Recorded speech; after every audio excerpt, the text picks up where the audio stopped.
Hello, I'm C.J. Miller. I'm in Shreveport, Louisiana. Across the Red River is beautiful Bossier City, Louisiana, and here I am. So, in this desk, I have some books stacked up, but in the drawers down here, I have a lot of comic books that I just collected. I don't necessarily even read them all anymore. It's just that I have them and they're fun. Some of them are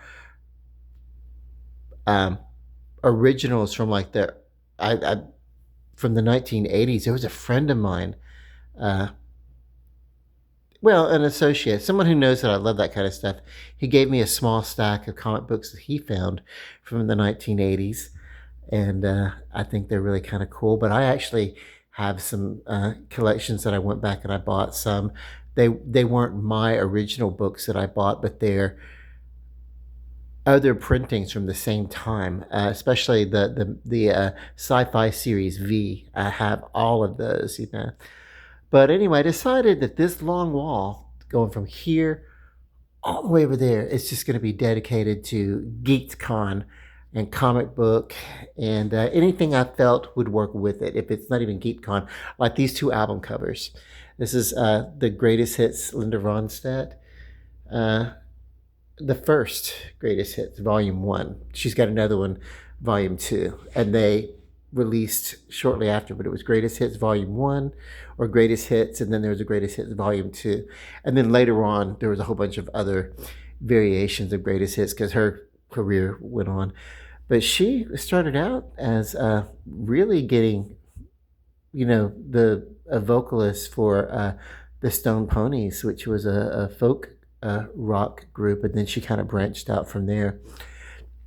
The Bee Gees, a lot of people don't know this. The Bee Gees started from the 1960s as well. The Brothers Gibb, they started out doing folk, and their career went all the way through the 70s, and they did okay, but they really came to their stride. This was the Saturday Night Fever album cover on the inside, and this is when they began that falsetto, you know, that Barry Gibb could, you know, that falsetto or whatever. Uh, but before this period, they didn't do that. This was something that they discovered and incorporated into their music thereafter. But they really couldn't do a lot of, you know, of their own stuff. They couldn't after this was right after this. I mean, there was a backlash against disco. Those of you who may remember, it wouldn't matter now because I think that we all kind of like we're all into EDM and just everything. It's okay to be eclectic now, but back then it was everything was separate. You know, disco was dead. Everything was disco and the punk rockers and everything. So I loved all that, but there was like a whole backlash against disco, and because of that, uh, for many years, the Bee Gees could not. uh, um, Nobody would touch them. So what they ended up doing was they ended up writing music for so many other people, and even doing some producing for some of them. But they wrote "Heartbreaker" for Dionne Warwick, or she recovered it. I covered it, and they did too. But and then of course. Islands in the Stream that was recorded by Kenny Rogers and Dolly Parton. They did a lot of writing for a lot of other people. They wrote, yeah, they've even written for the likes of Olivia Newton-John, all kind of things when they really just really couldn't get, um, they really couldn't do a lot of recording for themselves. They were having hits, the Bee Gees, but they were being recorded by other people. But there was seldom a year that went by from this time going forward that they didn't have uh, uh, a, a cover of their songs in the charts somewhere. Okay, so this is going to be that. This is going to be my um, media, whatever kind of stuff like that. You know, any kind of movie posters, GeekCon, anything like that. That's going to be the theme in this room. My hallway is bare, but I do have. I'm gonna start getting the prints that I have. I have some prints that I brought back from the cruises, and they're just fine for like putting in small frames and putting up. So I'm gonna start working on that. Okay, but really want to talk about this one. And this is a painting that uh, one of my nephews and his family found it, and my birthday was falling on a Easter Sunday, and we were having a family gathering, and and they presented this to me because they were like, they know that I like art, and you know, I think they found it, whoever did it, and it's a good work. I think so, and it's signed by D. Moore. That's what it looks to be. I want to say that's a R. D. Moore. Uh, it's a little fuzzy and hard to make out, but obviously they knew it was going to be, so they scratched away some black so that the signature would be there. I suppose. I think that's the story. Hopefully the signature wasn't there, and hopefully they didn't try to scratch the whole thing off. I normally sign my paintings in the back, though. There's one of my paintings that I signed on the front, and that was for my friend Michael. Mike, when I did a painting for him last year, gave it to him as a token of our friendship. I really didn't quite know what I was doing. I pulled out the canvas and I started to work, and then as I was working on that canvas, I realized that I've been spending a lot of time around Mike, and it was basically just I was kind of channeling his vibe, and I was picturing the room in which he lived and just everything, and it's like, wow, this painting is going to go great, uh, and um, and it was kind of like this, just kind of a nature scene or whatever. So, and I thought, well, I'm going to have plants in here. By the way, let me show you. Steve, the aloe vera, he's far from dead. So yeah, he's lost a lot of leaves and everything, but he's coming back. This was a little nub that started to grow down here about a week and a half ago, I think, and I could barely notice. When I started to see him, I saw there was a tiny thing down there that might be a leaf among those other leaves, but I pruned the plant. I named him Steve. I pruned him well, uh,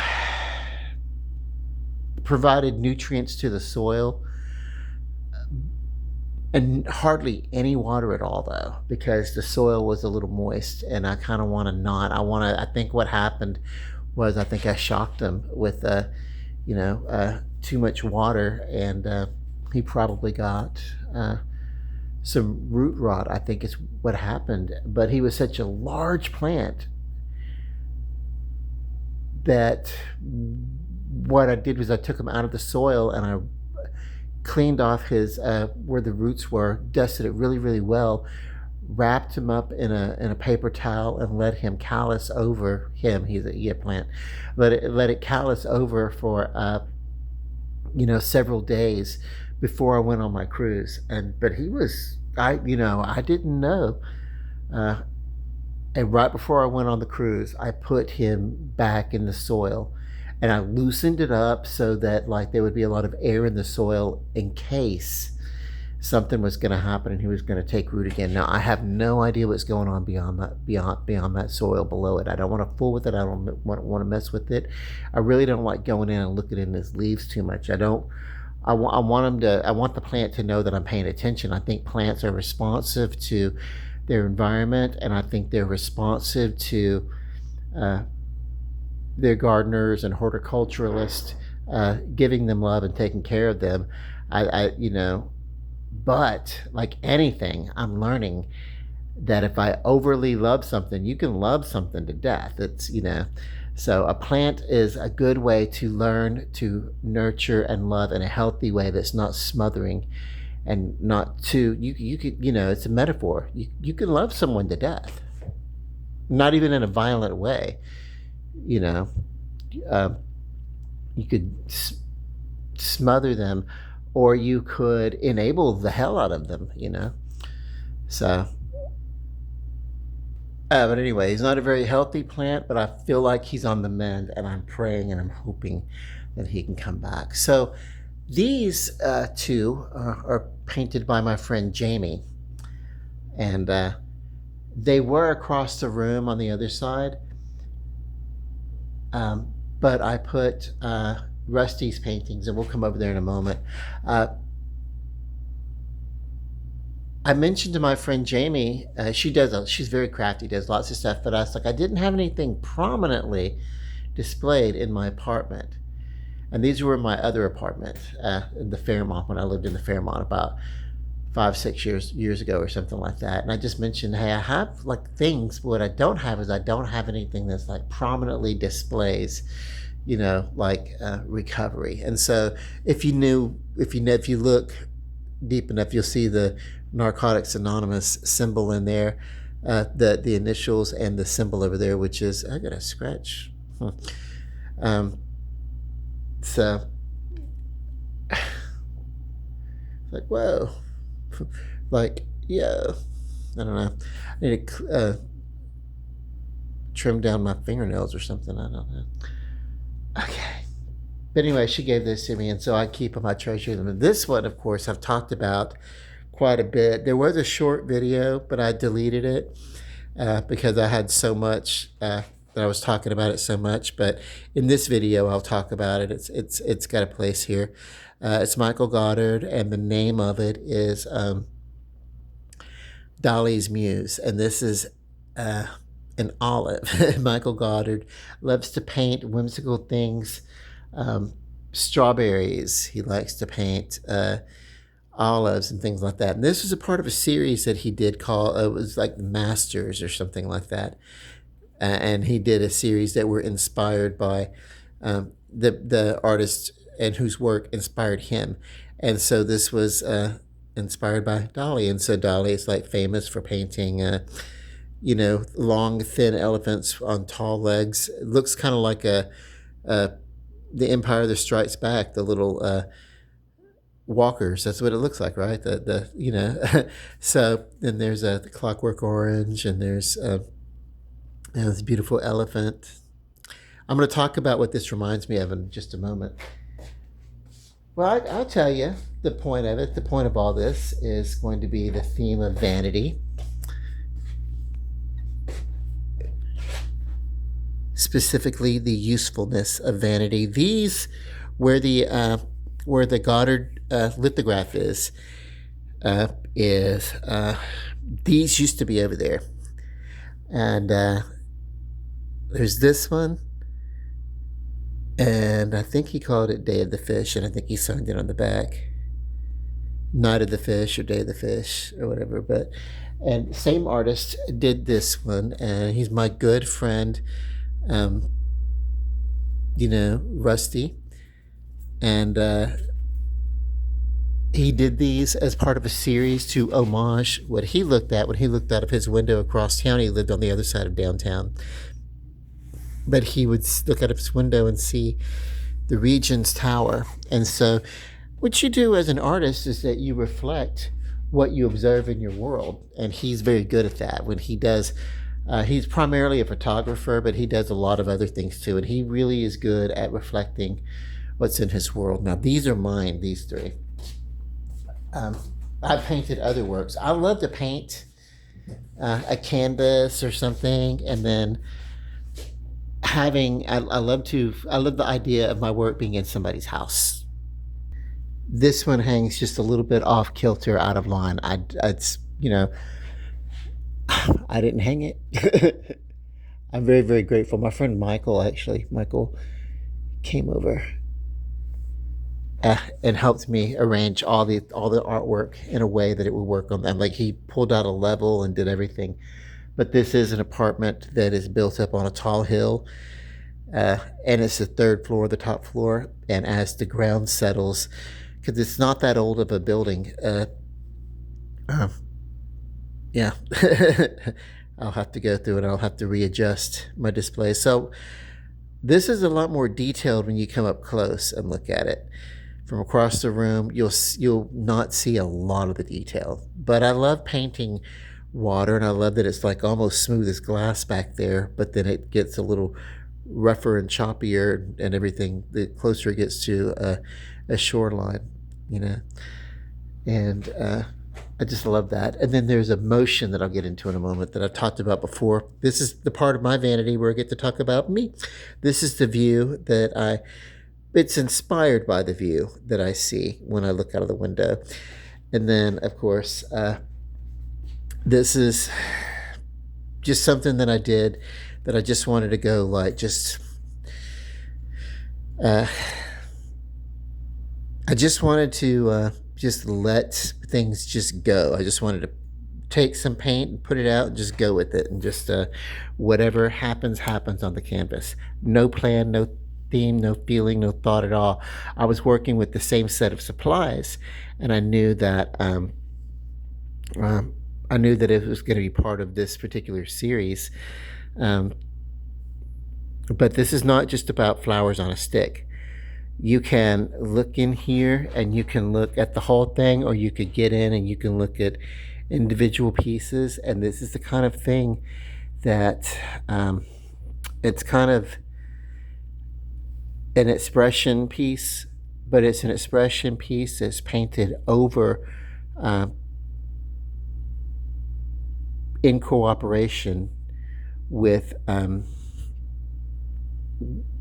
that which is abstract. And you can uh, depending upon, there are things to see here. There's a lot to see and interpret here. And as to artist, I'm not going to tell you what to look at and what to see, but it's more than just three flowers on some stems, you know. And so here's that I was careful with this as I was working, because I love to see motion. I love to represent motion, even in the stillness, and that's why there's some water. I love to represent water on canvas, because you look at it and you see fluidity and motion. I do, anyway. That's what I try to create. And so here, oh, by the way, looks like a little cat, right, with his ears sticking up and his little back and maybe a tail wrapped around her paw or something. That wasn't necessarily intentional, but I see that when I look at it, so I love it. Um, and I wanted to create some perspective, some distance, but really just overall, just the main shape. There's kind of a fluidity.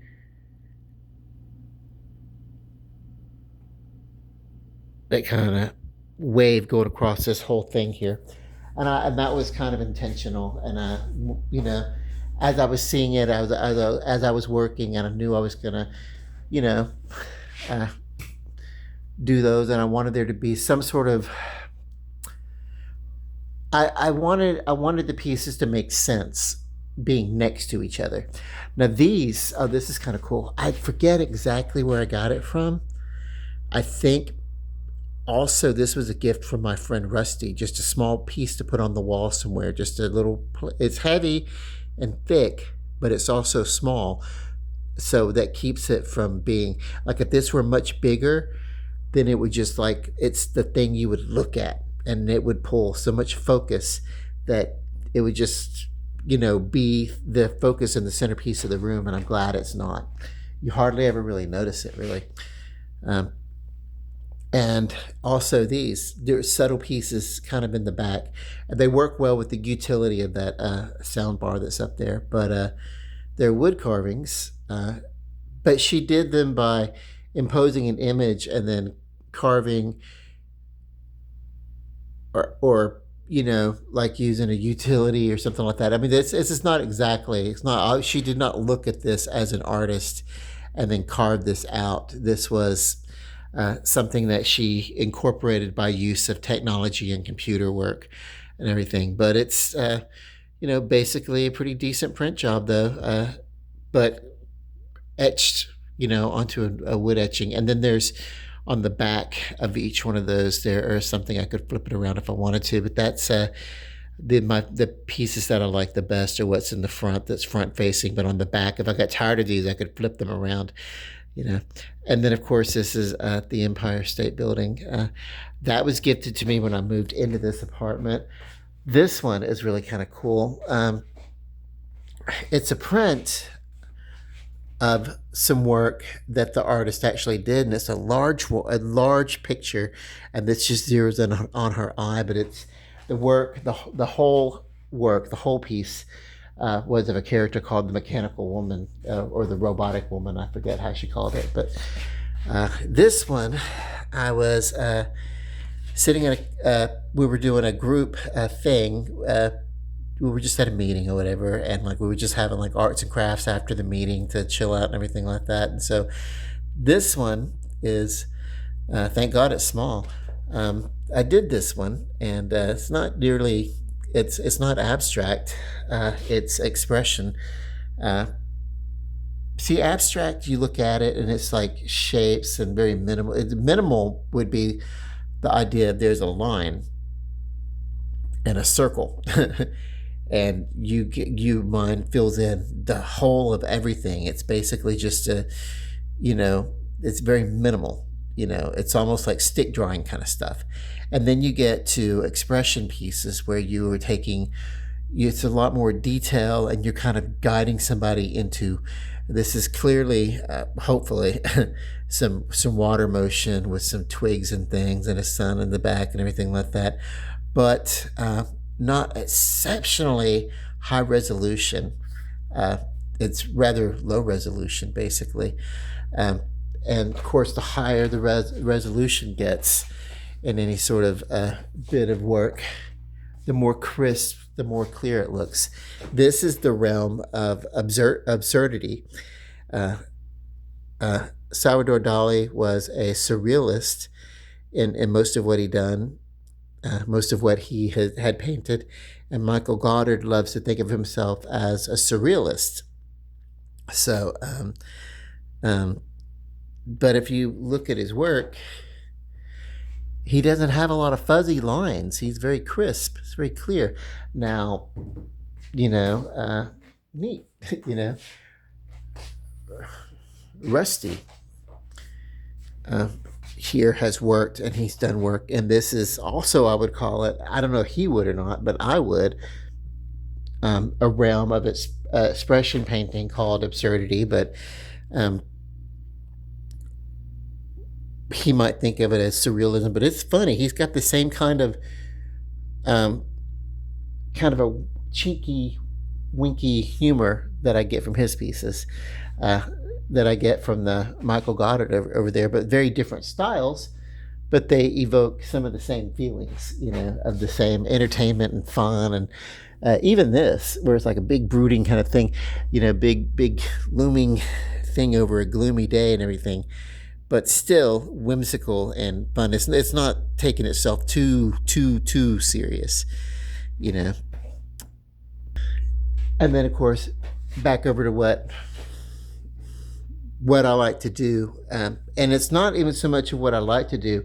It might just be the height of my skill set. I mean, this may be the best that I can do, which is, sometimes medium resolution, not extremely too crisp. You can see what's going on. You can get an idea. This is a cityscape. Hopefully, I don't necessarily know that you would know that it's looking out of a pane of glass, unless you looked close enough, and you would see that there's a candle that's got a slight reflection of itself in the pane of glass to create it. I don't know if I really carried that off as well as I wanted to, but I enjoy it. So yeah, there we go. So, and it seems that I am totally exemplifying the vanity that we're going to speak of in a moment, or that I'm going to speak of. My vanity also has me showing you this dinner. Now they look terrible. They've been stewing, these leg quarters. I didn't bread them or anything like that, because I'm going to have them with some of my leftover bread from last night's dinner. But this is, I made a roux with all-purpose flour, about a quarter of a cup, an equal portion of vegetable oil, and then my seasonings, a little bit of chicken bouillon powder, and probably about a cup of chopped mirepoix vegetables, uh, which is celery, carrots, onions, bell pepper, and just a little bit of here and there, all your French and Spanish vegetables, whatever you would think of, your chopped vegetables that you use. Um, if it's a trinity, it's celery, onion, bell pepper. A mirepoix would be more of an onion, carrot, and a bell pepper. However, this had a little bit of all of it, and mostly when I do something of a French nature or whatever, what I usually, if I were going to chop vegetables, I'd chop up all of those anyway. So whatever. Okay, so but this can be turned off now. Put the lid back on. Let it sit here until I'm ready to eat, and I'm not ready just yet. So. Okay. It's a beautiful night outside. We got some rain earlier, but it wasn't too bad. But supposedly we do need some rain agriculturally. We haven't. Apparently there's a drought, but we had some today, so it did the ground some good. Looks beautiful. Vanity. Specifically the usefulness of vanity.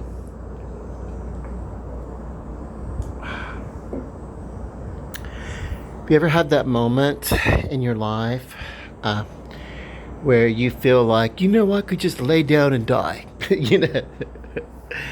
Well, vanity can be what gets you through that. Like, it's that little piece of the ego that says, you know what, I'm not going out like this, and can give you a boost to your tenacity or your vitality on. So vanity, is not always a bad quality to have. We think of it as a bad thing.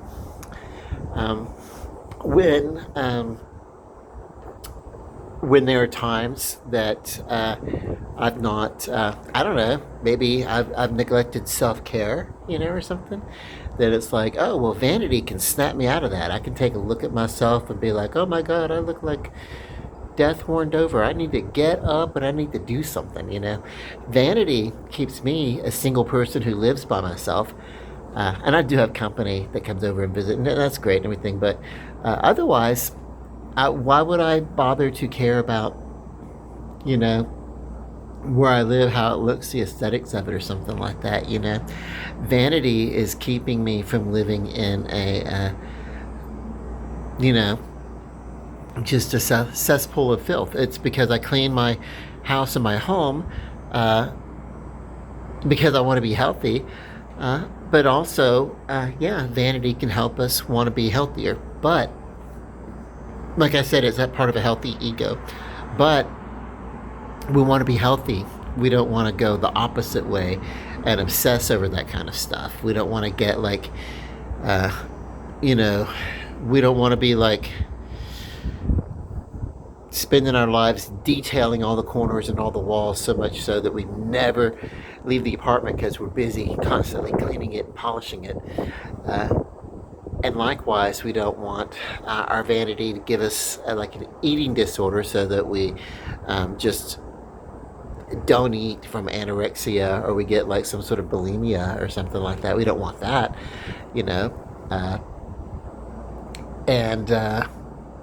so we want to pray for, we want to meditate upon, or however you want to come about your emotional health. You want it to be,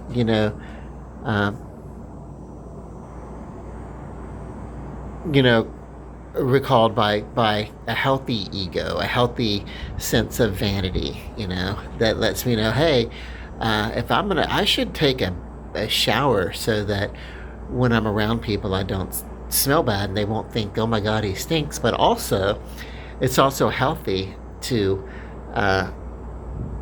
bathe so that you're not collecting gunk and dirt and filth all over yourself. So it's, vanity can be that thing that makes me want to go out and look my best. Yeah, because I care about what other people think and say. Whatever the motive, whatever it takes to make me take better care of myself and do my part to take better care of myself, that's kind of cool. Now, vanity, an unhealthy vanity, means that when I need help, if I'm having an emotional time in my life, vanity might prevent me from going out and getting some talk therapy if I'm not careful, right? Like, oh my God, I grew up in the era where my parents taught us to, you didn't really talk about things. You sucked it up and you soldiered on. If you were sad and you were crying, instead of talking it out, what did you get told? I know what we got told. We got told, if you don't stop that crying, you're going to get something to cry about. When maybe what we wanted to do was we wanted to have someone give us tell me what's going on, what's wrong, little, but people have better tools. We know more about that now, so you want to also, as you're raising kids and they need to cry it out and stuff like that, you don't want them to let them pull on your heartstrings and learn to learning that crocodile tears can manipulate you or whatever, into whatever. So there's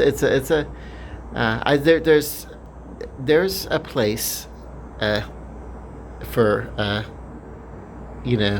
being told, hey, just dry your eyes and cut that shit out, or I'll give you something to cry about, or talking things out or whatever. But so it's all a sense of vanity, the usefulness of vanity as a tool. And that's what I guess I was thinking about that, when I was much younger. It was a sense of vanity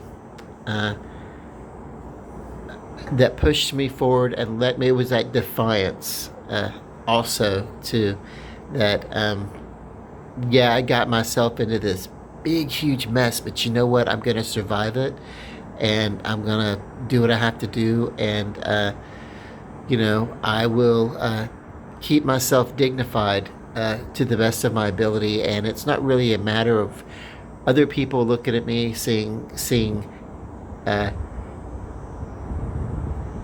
a sense of dignity or a reason for dignity. I was going to say dignification. Is that a thing? It's a word now. If you look at me and you see a dignification, it's not. It's about me. It's about myself. And I'll hold my head up. But there's those times that in life when it's time to seek and receive the help that's there while it's still there. So that's okay too. Because vanity can lead to our sense of survival. That's really what it is, our sense of being a part of.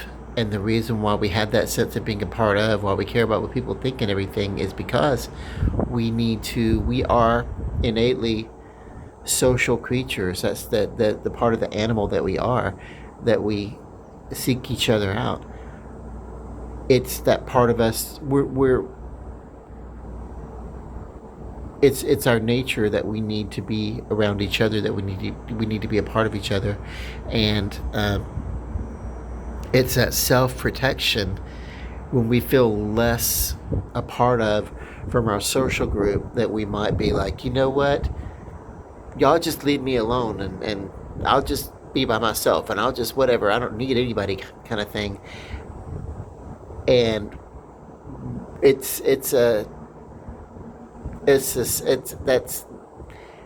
unhealthy vanity that can cut us off from those that we need, and from those who do need us.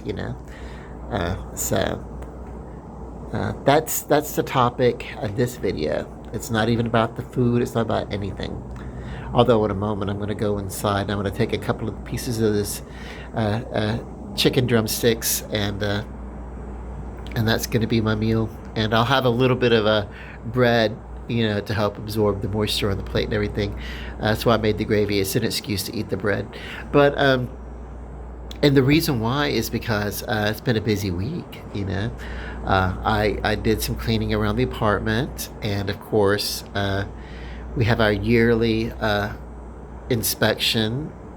We have like a regular. They kind of do a cursory inspection where they come in and do pest control and stuff like that or whatever. But they come in and they look at the appliances and make sure everything's working and running. And they do that about once a year, and it's time for them to do that.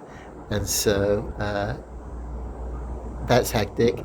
I have an eye exam tomorrow uh, at 10 a.m. I have a friend of mine who's celebrating a milestone in his recovery Friday, and of course I had Mike over for dinner, and yeah, it's just been I went today. I went with my friend Jay just for a drive out. He had to go to Longview, and I like what, I really could get away from the apartment, but also I had to schedule time to go talk with my apartment management, my manager.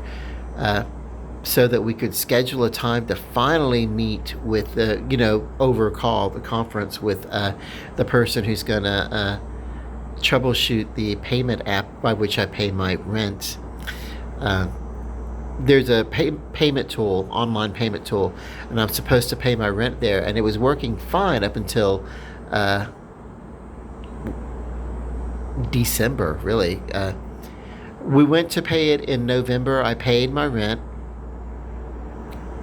but I overpaid. Uh,